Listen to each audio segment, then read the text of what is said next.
Sometimes asymmetric opportunities in the market are staring us in the face, and I think there are three no-brainers for investors today. These aren't necessarily the most exciting companies, but if you're looking for companies that are going to beat the market and be very steady operators over the next decade or two, I think Alphabet, Uber, and Disney are going to be the places that you're going to want to be. These are companies that I have in the asymmetric portfolio. If you want more from me on asymmetric stocks that I am investing in, those are stocks with 10x potential over the next 10 years, including some value stocks today, because 10x opportunities don't always come from high risk investments. Sometimes it's buying great companies for a cheap price. It's buying Apple in 2014 or 2015, Microsoft in the same time frame. Those were stocks with 10x potential, despite the fact that they were such obvious investments and such obvious values in hindsight. I think these three stocks are going to follow that same pattern. So if you want more from me, check out my newsletter, Asymmetric Investing, link on the screen and a link in the show notes. And as always, I want to thank this video sponsor, Fiscal AI. If you want to check out Fiscal AI yourself, go to fiscal.ai/ASYM. I'm going to use this throughout the video. This platform has all of the information you need for fundamental investing, phenomenal charts, which is what I use all the time in the newsletter. And what you're going to see here today is the enterprise version that has 20 years of data. So just phenomenal to get all that information all in one place. If you want to try it for free for 2 weeks, go to fiscal.ai/ASYM. If you like what you see, you can get 15% off with that link. So let's open up Fiscal AI and look at Alphabet and why this is such a company that I think is going to be a no-brainer for investors. Let's start with the valuation. And this valuation has actually changed over the past couple of weeks. I've done videos on this recently where the price earnings multiple was in the teens. Now we're up to 24.6. So that's because the stock has been on just a phenomenal run here. You can see a 34% gain since the end of May. This is something that I'm riding in the asymmetric portfolio. So this is one of the biggest holdings because I think the potential for artificial intelligence is so strong with Alphabet. But let's look at the operating trends, starting with in blue, we have revenue, net income in orange, and purple is free cash flow. Now this free cash flow hasn't actually gone up. It's actually gone down a little bit over the past couple of years. That's because of their investments in artificial intelligence and all the data centers that they're building. I'll get to some of those details in just a second. But I just want to give a high level look at how phenomenal the company's growth rate is. Let's add in the revenue change. And I'm going to go to trailing 12-month numbers. And let's bring this in a little bit just to show the last couple of years of trends. You can see that the growth rate for Alphabet, this kind of goes against the market's narrative. The growth rate has actually increased. We're now 13.1% over the past 12 months. That's not an incredible growth rate. You're going to be able to find plenty of companies that are growing faster than that. But the narrative about Alphabet is that the search business, the cash cow for the company, is being disrupted by ChatGPT. Well, guess what? ChatGPT came out in the fourth quarter of 2022. What has happened since then? The growth rate for Alphabet is higher now than it was then. I will get to some of the details and numbers of the search business specifically, but this just shows that there's not a lot of disruption that you see in the business. And this is mostly driven by the core business, the search business, networking business. Net income, really strong. Those margins are starting to continuing to go up. Free cash flow, like I said, going down because they're investing in the future to build out infrastructure. But let's break this down into their segments. And these are the four main operating segments. I'm going to get to Google Cloud in just a second. This also does not include other bets, which includes companies like Waymo. That is a business not fully owned by Alphabet, but majority owned by Alphabet. And you can see here that the search business over the past couple of years has grown at a compound annual growth rate of 9.3%. That growth rate is actually accelerating. So keep in mind, the search business not currently, at least financially, being disrupted by artificial intelligence. They're including things like AI overviews, AI mode in search. So making a nice transition there to really keep the product. And now we found out over the past week or so that they're not going to have to split off some of their distribution channels like their Chrome browser and also Android. Those are going to stay in-house. They're also going to be able to continue to pay for default status on things like iPhones. And that's something that they do with a bunch of browsers. But that keeps that moat around the business. So as long as people continue to use search, whether that's the traditional search and the 10 blue links, or it's sort of something like AI overviews, which management has said continues to improve their profitability, this does not look like a business that's being disrupted. So I think they've actually done a really good job of keeping search relevant. And for most people, search is going to be, and the browser is going to be where they're interacting with the information that they need. So ChatGPT, maybe something that the early adopters continue to use, but I think this is a little bit like Facebook facing off against Snapchat a decade or so ago. Snapchat was a phenomenal growth story, and then Facebook changed their business. They changed the way that Instagram and Facebook worked to really compete against Snapchat, basically stop Snapchat's growth in its tracks. That's something I think we could see happening with ChatGPT. I'm just not seeing the same growth rate from ChatGPT as you're seeing with Gemini. So we'll see how that plays out in the future, but I think this is a much better business than a lot of investors think it is. On top of that, you get YouTube. Now, this is just YouTube ads. This does not include YouTube Premium. When you include YouTube Premium, you get to over a $50 billion business. That is bigger than Netflix. People are spending not only more time on YouTube than they are on Netflix, they're also generating more revenue at YouTube than Netflix is. Google Networking, this is the business that Google really helped grow on, not just search, but also those little ads that are all over the internet. Not a growth business, but it's just a cash cow business for them right now. That eventually may be spun off, not necessarily good for publishers around the internet, but not a huge growth driver for the business. And then subscriptions, platforms, and devices. This is going to include the Play Store. It includes those subscriptions to YouTube and also YouTube TV. If you're a subscriber to some of YouTube's or Google's platforms, that's where I get access to the latest Gemini versions, for example. That's going to be included in this. That has grown at a compound annual growth rate of 17%. So this is a big growth driver. So these are the kind of the three main segments. And the reason to look at these, and this is all in the KPIs in Fiscal AI, but the reason to look at this is their services operating income includes all of these pieces. They do not break out operating income for each of these pieces individually, but they break out operating income for all of them combined. And you can see that that operating income has increased at a 15% compound annual growth rate. I think that's something that will continue in the future. Just a steady growth business in the mid-teens. This is exactly what you want to see as the core for Alphabet. But the growth story for Alphabet is not in these businesses. The growth story is in Google Cloud. Almost a 30% growth rate, actually a little bit higher than 30% in the most recent quarter. But this is like the AWS of AI. You have Meta signing a $6 billion deal, Google Cloud to provide some of their AI services. You have a deal with OpenAI. Startups are building on top of Google Cloud. This is where you're going to see revenue from TPU. So just a phenomenal cloud service that they have managed to build. And that's because Google has been a leader in artificial intelligence for over a decade. They own DeepMind. They have been building some of the best models in the world and releasing those over the past few months. Seemed a couple of years ago that they were falling behind companies like OpenAI, but they have really gotten things together. They have the infrastructure to not only build better models than a lot of the competitors, they have the data. That's why you're seeing better models from Alphabet and Google in images and in video. They have all that data. They have all that YouTube data in particular to make better video models. That's something that I think is going to continue in the future. And this is where you're going to see a lot of that growth. This is companies that are building on top of them, now nearly a $50 billion per year business.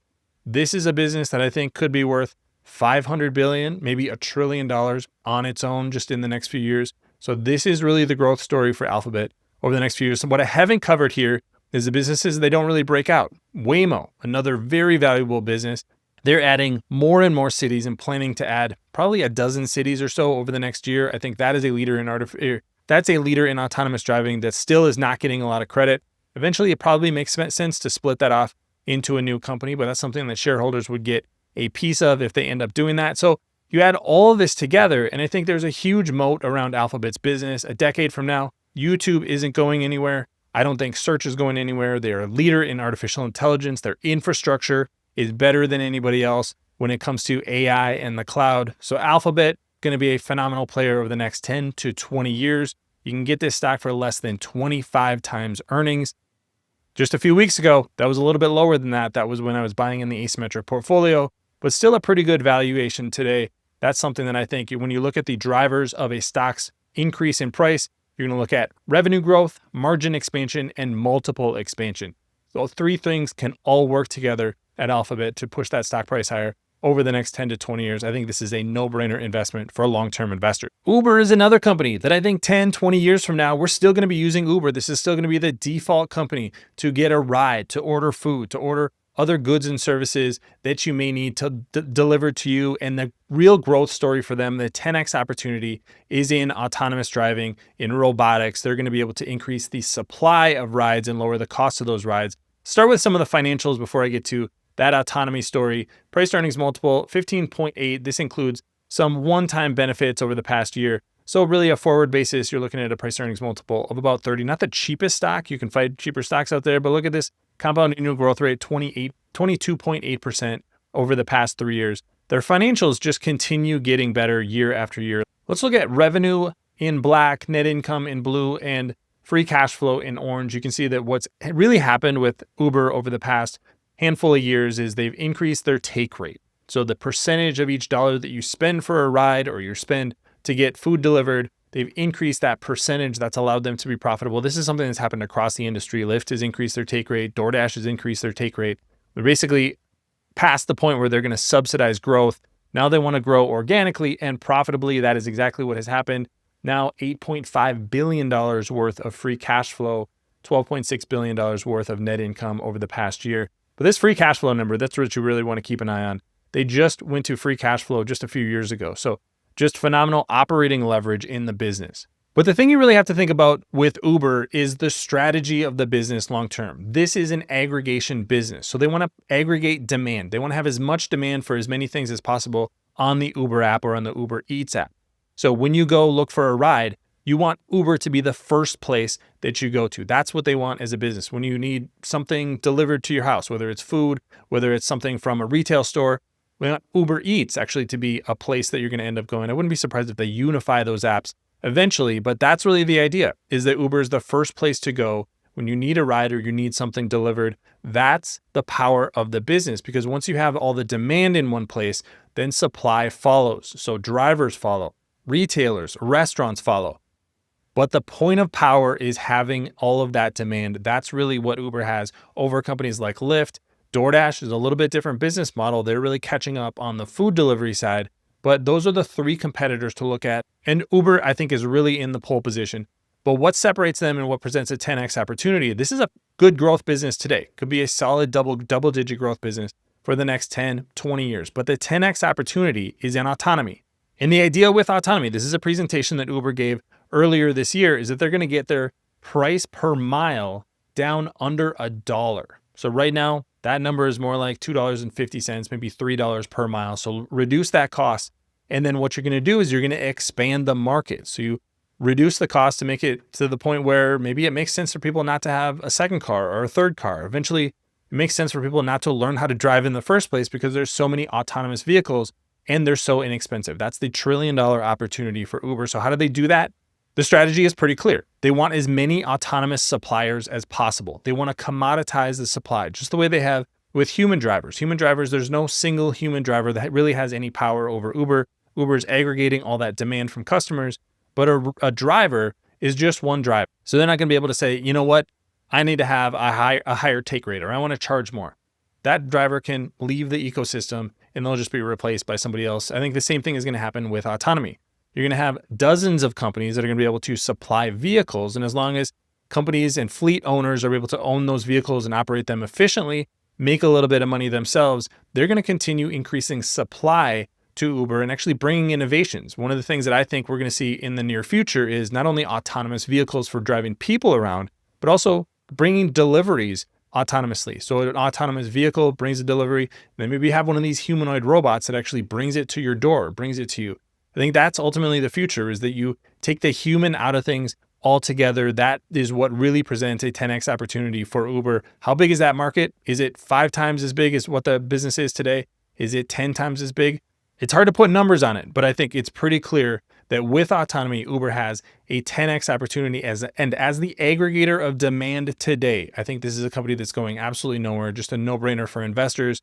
As long as there's more than one autonomous vehicle supplier. This has always been the story with Tesla, was that they were going to be the company that won all autonomy. It's not going to be the case. Waymo already has far more vehicles, actually has full commercial operations. We're seeing May Mobility is another company that can do commercial operations. Tesla can't even do that today.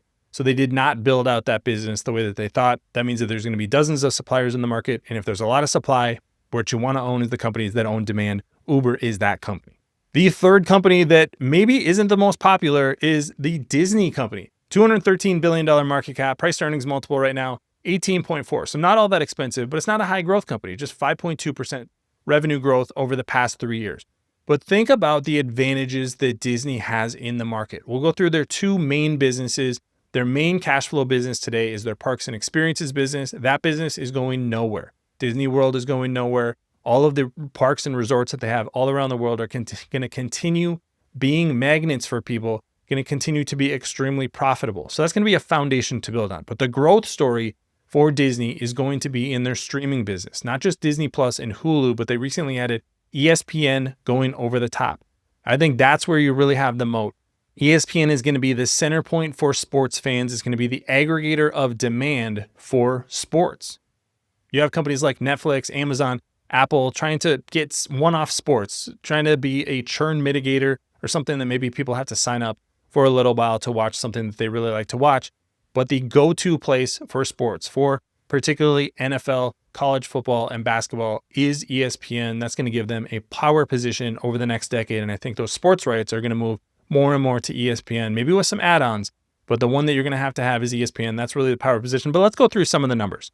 And this is their experiences business. So this is going to be the parks, the cruise lines, all of that kind of stuff. You can see that they're doing about nearly $36 billion worth of revenue. Not super high growth business, going to be kind of a single digit growth business, but very profitable, now generating nearly $10 billion in operating income each year. So the operating income from the experiences business alone and the market cap that Disney has means that the market cap of the entire company is only a little over 20 times the operating income of the experiences business without any of the studios or anything like that. So this is just going to be the foundation for Disney going forward. You talk about a company that's going nowhere, that's a no-brainer, that this is going to be a profitable business 10, 20, 30 years from now. That's going to be the case. The growth is going to be in entertainment and sports. So I put entertainment in blue here. Sports is going to be ESPN in orange. ESPN and the sports business has kind of been stagnant over the past few years. This is before they launched the streaming service. So I think that's going to be a real inflection point. Yes, people are cutting the cord. What Disney has done with ESPN is basically just increase the prices for access to ESPN on linear networks. So that's the reason that this business has not really declined over the past few years like you may see with other cable companies. They do have pricing power. Now, the growth in the future is going to come from the ESPN app, adding in things like NFL Plus, Fox One as an add-on. It's a pretty compelling service compared to cable, and the experience is much more immersive for sports fans. So I think that's going to be a real growth driver of the business. The other thing is going to be Disney Plus and Hulu. That's included in the entertainment revenue business. Now $43 billion in entertainment revenue. Well, let's look at how many subscribers they have. I'm just going to include Disney Plus and Hulu because those are the two businesses that aren't changing. ESPN Plus has about 25 million subscribers, but that's obviously changing quite a bit with the full ESPN app going over the top just in the past couple of weeks. But you can see that this has grown since the end of 2023. They had 164.5 million combined subscribers, 283.3 million. This is starting to really accelerate over the past few months and over the last few quarters as they've really got their strategy down. They're really starting to lean into the bundles. And I think that's going to be the growth driver for Disney. It's not just ESPN. It's going to be, okay, I've got ESPN because that's what I want to watch. Somebody else wants to watch Hulu because of Only Murders in the Building. And then we got another person in the family who wants to watch Marvel movies or kids movies. Those things are going to be on Disney Plus. So it's kind of a veto-proof product or a veto-proof bundle for most households in the US and then even around the world. There's a lot of opportunity to grow this bundle all around the world as well. So I think these are the things that are going to make Disney be a no-brainer for investors. The foundation for the business is going to be the parks and experiences business. That's just going to keep churning out cash year after year. But the growth story is going to be the increased power of the streaming business. They still haven't really leaned into that yet, starting to increase prices a little bit. But that bundling story is going to be really powerful because I think they are going to be the PowerPoint of the transition from traditional media companies to the future of streaming. Netflix isn't going to play that role. I think Disney is going to play that role with ESPN at the centerpiece. So those are the three stocks that I think are no-brainers for investors. You have value, you have growth, and most importantly to me, you have a phenomenal strategic position. That is Alphabet, Uber, and Disney. Let me know what you think about those three stocks in the comment section below. I'll put a link to the spotlight article I did on all three in asymmetric investing. These are a pretty significant portion of the asymmetric portfolio, which is beating the market. So a few stocks you may want to keep an eye on. And like I said, if you want to join that asymmetric investing community, there's a link on the screen. and a link in the show notes. Thanks for watching, everybody. We'll see you here next time.